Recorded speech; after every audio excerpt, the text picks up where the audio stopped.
Now, I sensed in the tone of the book that as it went along, there was a kind of I wouldn't call it bitterness, and I wouldn't call it irony, but it was kind of like obvious that if the medical profession was going to continue on this course, we weren't going to get good results. And what are those results supposed to be? What have we set our medical church up on? Mm-hmm. What do we believe in?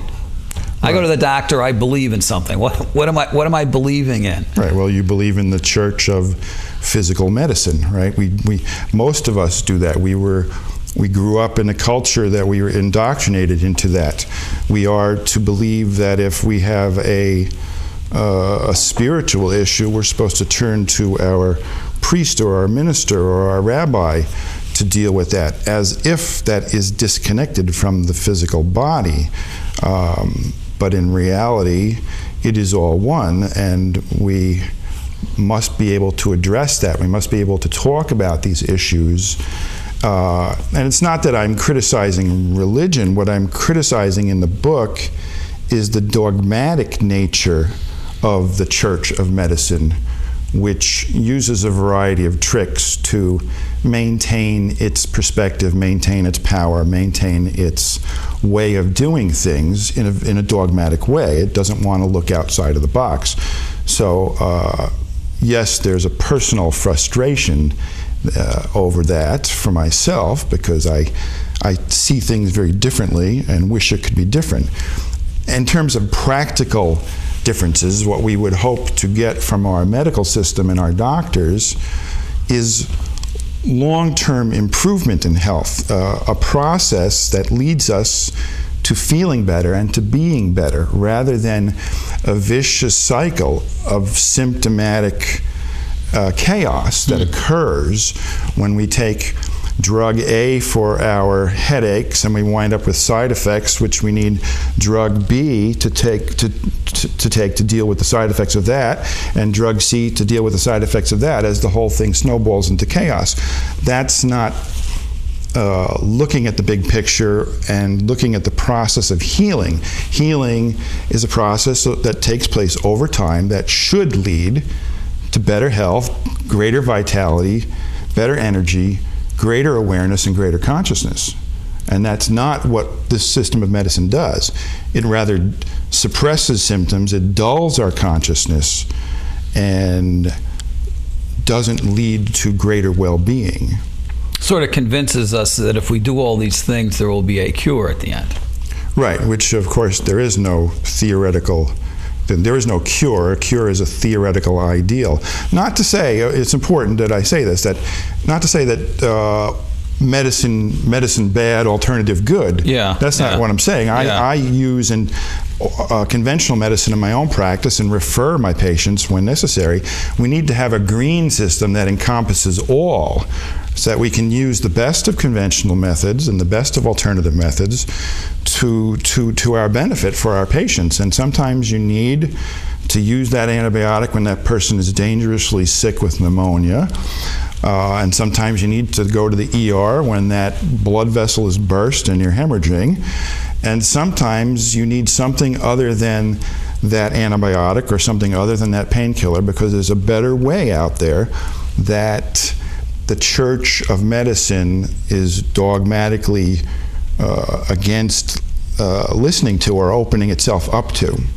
And it doesn't have to be an either or. It doesn't have to be us against them.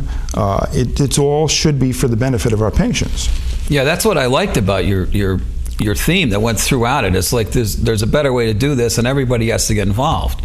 Right. But if you got one group of people who don't want to get involved, then you're hitting your head against the wall. So in the end, who suffers? Your patient, right, or your client, or people. Right. It's like a medical. I was just thinking about it yesterday. I was talking to my wife. It's like a medical apartheid that exists. We have mainstream medicine, and we have all of the other many practitioners out there, and patients alike, doing all kinds of very interesting things that are getting great results, but the medical world doesn't know about it or doesn't want to hear about it. as a whole, that is, there are certainly individuals who are interested, but we need to put our forces together. Now, how are you working toward that end now? I mean, the book is certainly, it's like a treatise. It's out there, and I really think that people should deal with it, people in the medical field, because it doesn't talk down. This is not a how to feel better in 5 minutes kind of book. This is like, goes into the background of, actually goes back to Adam and Eve, as far as I remember. And there's a lot of really good reading in there, references to Teal Chardin and Thomas Merton and people like that, who have spent their lives figuring out the philosophy of life and what healing is really all about.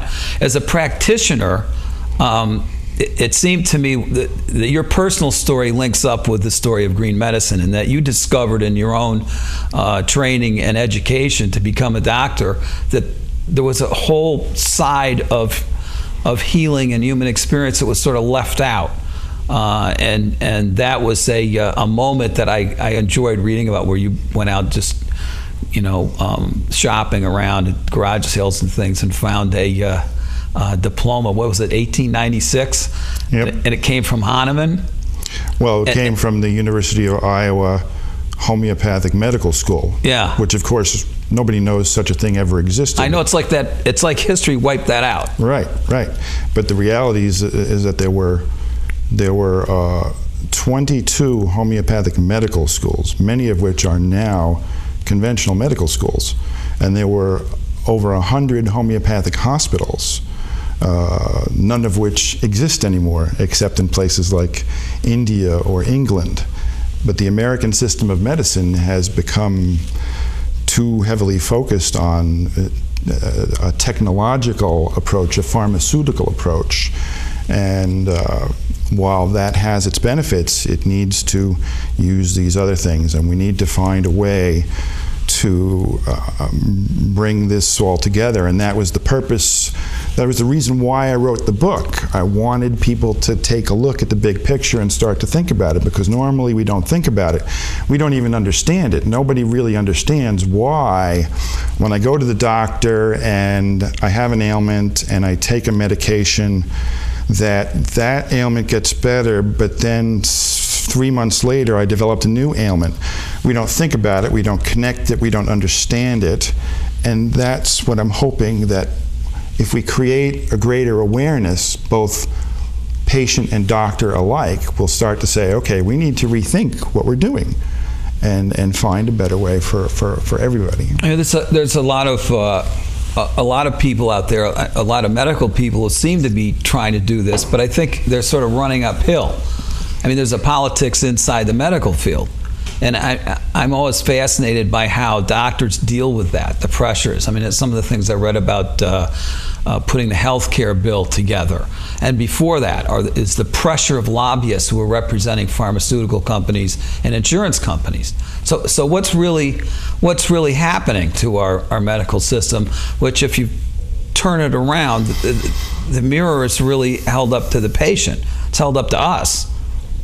And we're basically helpless. I mean, we're told, get a checkup, get your PSA, get your vaccinations. The flu is coming. You're looking at statistics on how people are helped or not helped with vaccinations. Now there's a problem with autism and vaccinations. Where's all this link up?